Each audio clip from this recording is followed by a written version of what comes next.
en Voces y Opiniones.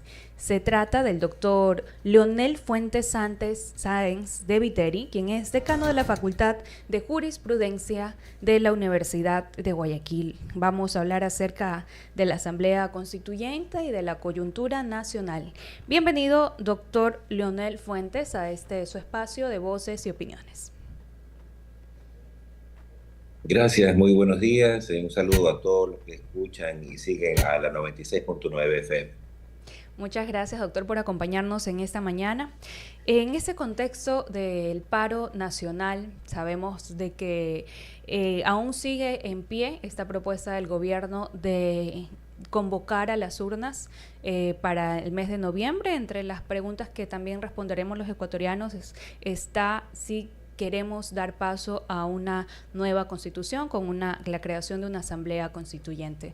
Dentro de este entorno político en el cual estamos viviendo, ¿cree que es oportuno seguir manteniendo, por lo menos ahora, esta consulta? Bueno, le cuento que finalmente no se puede retrotraer, no se puede retroceder en eso, porque la consulta ya fue convocada, ya existe una convocatoria. La consulta popular es obligatoria, es decir, no hay ningún mecanismo, excepto que sea fuerza mayor o caso fortuito, declarado por la autoridad competente para que no se dé la consulta popular. Es decir, el 16 de noviembre, sí o sí, tendremos que ir a las urnas a elegir, a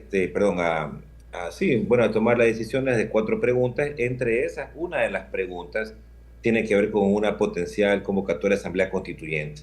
Entonces ya ahorita, lastimosamente, no tenemos otra opción que, gracias a los medios de comunicación, a la academia, a quienes pueden de una u otra manera inteligenciar a la ciudadanía, darle las posibilidades de que se inteligencie, digamos, todos los ciudadanos para que tomen una decisión acertada el 16 de noviembre.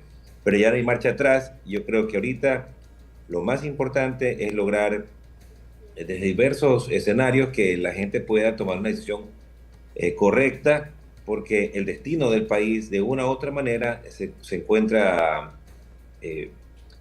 supeditado a la decisión del 16 de noviembre.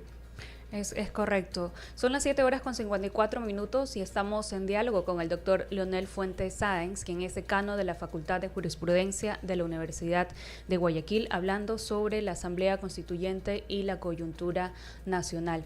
En ese sentido, doctor, ¿qué es lo que debería hacer el gobierno? No, sabemos que esto también lo estamos haciendo en estos espacios de comunicación, tanto con la academia, con analistas, pero desde el gobierno, ¿qué es lo que podría hacer justamente para que la ciudadanía esté mejor empapada acerca de este proceso que se viene y todo lo que implica la creación de una asamblea constituyente? Bueno, realmente el gobierno tiene unas grandes dificultades para poder exponer sus principales ideas porque está preocupado por el paro. Es decir, definitivamente tal vez no fue el mejor momento para una convocatoria a una Asamblea Nacional Constituyente. Creo yo que tiene que el gobierno redoblar sus esfuerzos para, por un lado, digamos, dedicarse a solucionar el tema del paro nacional y por otro lado también presentar alguna propuesta, porque lastimosamente lo que hemos visto hasta ahora es que se presentó la solicitud de consulta popular para referéndum, para la Asamblea Constituyente, para que se apruebe la pregunta, pero no hay al menos unas ideas generales, no hay un pequeño proyecto, no hay un anteproyecto, es decir, al menos no sabemos a qué nos atenemos como ecuatorianos si se aprueba esa pregunta en la consulta popular. Es decir, yo creo que el gobierno debería armar un grupo de juristas digamos, que estén, digamos, bajo su lógica del poder, bajo su formación, digamos, de la estructura, de lo que quieren para el Estado, y presentar a la ciudadanía, a la academia, a los medios de comunicación, un pequeño proyecto, es decir, al menos las líneas gruesas de hacia dónde quieren llevar una reforma o una nueva constitución. Si no lo hacen en este tiempo, ya tenemos muy pocos días porque, como usted ve, ya de aquí al 16 de noviembre estamos a un mes, pero creo que tiene que hacer ese esfuerzo digamos, como una muestra de respeto a la ciudadanía, como una muestra de respeto a todos los sectores de la sociedad, de saber que si se aprueba esa Asamblea Nacional Constituyente en la pregunta, en la consulta, ¿cuáles serían las líneas generales con las cuales se piensa, digamos, trabajar, ¿no? Pero bueno, como le digo, el gobierno tiene que afrontar tantos problemas en la actualidad de que creo que estamos en una posición un poco complicada desde la ciudadanía y esperemos que en estos días al menos sepamos hacia dónde quiere llevar el Ecuador a partir, digamos, de la propuesta de consulta. Al menos en la parte penal, ya el presidente había expuesto que la Corte Constitucional había sido una traba para ciertas leyes como la Ley de Solidaridad, Ley de Integridad Pública. Eso es lo que ha dejado entrever que quisiera hacer cambios netamente constitucionales. En ese aspecto, ¿qué considera que se debería o que podría tener en mente el gobierno modificar justamente para dar Eh, paso a lo que no pudo en su momento? A ver, yo creo que si me pregunta a mí muy objetivamente, el gobierno tiene algún interés en, por ejemplo, limitar el poder de la Corte Constitucional. Veo que tiene muchos intereses también en ser mucho más ágiles en la aprobación de las leyes, en buscar algunos mecanismos para poder desarrollar una lucha contra el crimen sin mayores ataduras en la norma jurídica, pero bueno, todos sabemos que eso va a ser casi imposible, ¿no? Porque finalmente la asamblea que se dé, conforme el dictamen de la Corte Nacional, va a ser una asamblea no de plenos poderes, va a ser una asamblea constitucional, limitada, en la cual, por ejemplo, no puede mermarse ninguno de los derechos fundamentales. Es decir, no se puede reducir derechos, sino más bien buscar, digamos, las formas para reformular la estructura del Estado. Pero sin embargo, yo creo que además de lo que pueda pensar el gobierno, hay elementos, por ejemplo, que sí deben ser cambiados. Por ejemplo, esto que tiene que ver con los sectores estratégicos, ¿no? Es decir, a partir del artículo 313. Es algo absurdo, por ejemplo, en el país, que no pueda haber inversión privada en sectores estratégicos como los hidrocarburos. Es decir, que no puede haber inversión privada en la refinación de petróleo.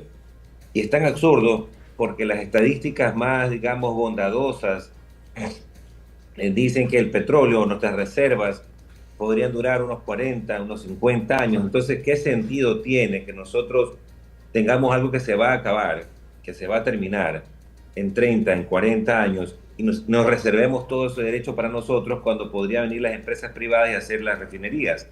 Si no, imagínense lo que pasó con esta misma constitución, lo que pasó con la refinería del Aromo. 1.500 millones botados a la basura porque quisieron hacer una empresa con PDVSA, con una empresa, digamos, de Venezuela, y entre estados quisieron hacer una empresa, o hicieron una empresa 51% Ecuador, 49% PDVSA Venezuela, y finalmente toda la plata se perdió, y ahí tenemos una cancha, digamos, un estadio y una planicie, donde nunca tuvimos la refinería. Estoy convencido, por ejemplo, de que si hubieran permitido, no estuviera ese candado en la Constitución de los sectores estratégicos y lo hubieran hecho esa inversión, digamos, la empresa privada, estoy seguro que tuviéramos refinería hace muchísimo tiempo ya instalada ahí. Pero claro, esta Constitución de una u otra manera tiene esas ataduras y esos son los temas que ya que está convocada esta pregunta y que potencialmente podría ganar, entonces, podemos aprovechar para hacer unos cambios en materia de sectores estratégicos, en materia de estructura del Estado. Creo que debemos volver a la visión tripartita del Estado, el Poder Ejecutivo, Judicial y Legislativo. Se debe eliminar este tema de las otras funciones del Estado. Se debe eliminar el órgano del Consejo de Participación Ciudadana. Se debe achicar el Estado de una u otra manera para que realmente sea un Estado funcional. Y bueno, hay muchísimas cosas que se podrían mejorar, pero aunque no sea el momento oportuno, aunque realmente no sea ese, digamos, el talón de Aquiles, el desarrollo del país, a pesar de eso, creo que es una gran oportunidad para hacer algunas transformaciones importantes. Justamente sobre esto, la continuidad del Consejo de Participación Ciudadana y Control Social, han habido varias posturas, ¿no? Sobre justamente porque es la voz, en teoría, de la ciudadanía, aunque ya ha tenido algunas observaciones durante los últimos años respecto al manejo que se ha dado desde su punto de vista, doctor Fuentes. ¿Por qué no debería seguir vigente un órgano como tal? A ver, mire, para mí esto es una aberración constitucional, porque si fuera necesario que exista un órgano que esté eligiendo o designando las autoridades, entonces lo viéramos en todas las partes del mundo, ¿no? No existe en ningún país de Europa un Consejo de Participación Ciudadana, ni siquiera en África, en Estados Unidos. ¿Dónde existe? En el Ecuador, una cuestión inédita, y por ahí algo copiado por aquí en 2 países de Sudamérica. Entonces, cuando uno ve el ejemplo nada más, porque uno tiene que tratar de abrir el panorama y dice, bueno, si los otros países que le va un poco mejor en materia del escogitamiento, digamos, de las autoridades, entonces podemos copiar, pero en realidad no tiene sentido, ¿no? Dos, en todas partes del mundo, o en la mayoría de las partes del mundo, las autoridades de control son posicionadas por el Parlamento. Es decir, tiene que haber ternas que salgan de las funciones del Estado y tienen que ser posesionadas por el Parlamento, que finalmente el Parlamento es el estamento donde mayormente se representan las 24 provincias del país, los ecuatorianos que viven en el extranjero, donde están representadas todas las ideologías políticas, al menos las que ganan las elecciones, donde está diseñado, digamos, una estructura para que se legitime, digamos, estas autoridades, pero no en 5 personas, en un Consejo de Participación Ciudadana que ustedes ya han visto que ha sido un fracaso, un fraude realmente, que finalmente terminan siendo también de los partidos políticos, porque los partidos políticos, por eso que destituyeron a algunos de la Liga del Consejo de Participación Ciudadana. Entonces, evidentemente, es mejor que sea el Parlamento el que posesione las autoridades, el que haga el escogitamiento a partir de las ternas, y que, bueno, desaparezca esta institución que no tiene ningún sentido en un país tan, digamos, en un país que necesita tener las autoridades de manera rápida, ¿no? Pero también hay otras cosas que se deben cambiar. Por ejemplo, yo considero que se debe reformular la visión de cómo está configurada las garantías jurisdiccionales. Creo que la acción de protección es una gran herramienta que tiene la ciudadanía para luchar contra el abuso del poder, pero en la práctica existe un abuso desmedido de esta garantía y, por ejemplo, debería limitarse que estas garantías jurisdiccionales no sean aplicables, por ejemplo, para los famosos concursos públicos, ¿no?, de designación de autoridades. Ustedes pueden ver, por ejemplo, paralizado la mayoría de los concursos porque a alguien se le ocurre, digamos, ¿no? Hay en el caso del concurso para elegir al Consejo Nacional Electoral, hay como 400 aspirantes, ¿no? Y está paralizado porque el aspirante número 399 presenta una acción de protección para paralizar el concurso, es decir, el que nunca va a ganar porque está en el último de los últimos de la cola. Es decir, te das cuenta que utiliza una garantía jurisdiccional con cualquier argucia para finalmente paralizar un concurso que no permite que se renueve a los consejeros del CNE. Entonces, hay cosas que cambiar. Yo creo que es una oportunidad que nos puede permitir mejorar, independientemente que no sea el mejor momento. Y ya cuando estamos cerca de cumplirse 30 días del paro convocado por la CONAIE, ¿cómo ve este panorama, ¿no?, respecto a la presión que puede ejercer en el gobierno, a los cambios que están proponiendo y que quizás pueda ser como una traba justamente en los planes que tiene el Ejecutivo? Bueno, yo pienso que el gobierno tiene que buscar mecanismos para un poco dialogar en la medida de las posibilidades de que esto no delimite el plan de gobierno, no delimite, digamos, la forma de gobernar en un país donde no pueden un grupo pequeño, ¿no?, independientemente que sea muy importante los pueblos y nacionalidades y los otros sectores que se han sumado al paro, pero evidentemente no pueden paralizar el país y no pueden marcar la agenda, porque para marcar la agenda tienes que ganar las elecciones. Lastimosamente hemos decidido en democracia. Ahora, si no quieren vivir en democracia, entonces ya hay que refundar otro país donde las minorías estén sobre las mayorías. Lastimosamente tenemos que respetar, porque el Estado de Derecho exige, digamos, que exista una supremacía de la Constitución, y esta supremacía nos garantiza a todos de que hemos decidido un país donde todo el mundo se ajuste a las reglas y al orden. Es decir, el gobierno puede dialogar, pero el problema es que, según lo que estoy viendo en los medios de comunicación, lo que piden los manifestantes es la salida del gobierno. Entonces no tiene sentido. Ahora, tiene sentido que lo hagan desde el derecho a la resistencia, pero no tiene sentido de que paralicemos el país porque unos cuantos no quieran estar a favor o quieran que salga el gobierno. Entonces, como lastimosamente hemos marcado mal precedente, y en este país siempre vienen las manifestaciones. En el año, ¿se acuerdan? En 2019, ¿no? La famosa toma de Quito con ISA, cuando quemaron la Contraloría General de Estado, un edificio de más de 60 millones de dólares, nadie lo pagó.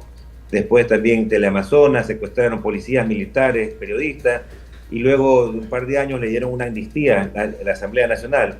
Es decir, claro, estamos acostumbrados a que se levanten, le damos amnistía, le damos premios, y finalmente el Estado nunca puede avanzar porque tiene que supeditar la agenda nacional a la agenda de los grupos. Pero en este sentido, ¿usted sí estaría a favor de un diálogo? Bueno, es que el diálogo siempre tiene que existir, el diálogo es permanente, el diálogo en la medida de las posibilidades que se puede llegar a ciertos acuerdos mínimos, pero tampoco no podemos aceptar de que el país se paralice porque lo que están pidiendo la mayoría de los manifestantes es que salga el gobierno. El gobierno tiene 4 meses, no tiene sentido de que la propuesta sea esa. Estoy convencido de que la gran mayoría de los que están ahí en las manifestaciones están tal vez un poco emocionados de lo que está pasando, pero no están inteligenciados de que no existe una propuesta concreta. Yo no he visto ninguna propuesta concreta que no tenga que ver con la reducción del diésel. Sí, y bueno, también hemos conocido la postura del presidente Daniel Noboa respecto a eso, y al parecer tampoco está dispuesto a un diálogo, ni siquiera a un acercamiento, quizás por las condiciones en las cuales ha estado actuando este grupo dirigido por la CONAIE. Ya veremos más adelante cómo se desarrollan estas acciones. Doctor Leonel Fuentes, queremos agradecerles por habernos acompañado aquí en Voces y Opiniones con su análisis muy valioso. Recordemos, para quienes nos están escuchando, él es decano de la Facultad de Jurisprudencia.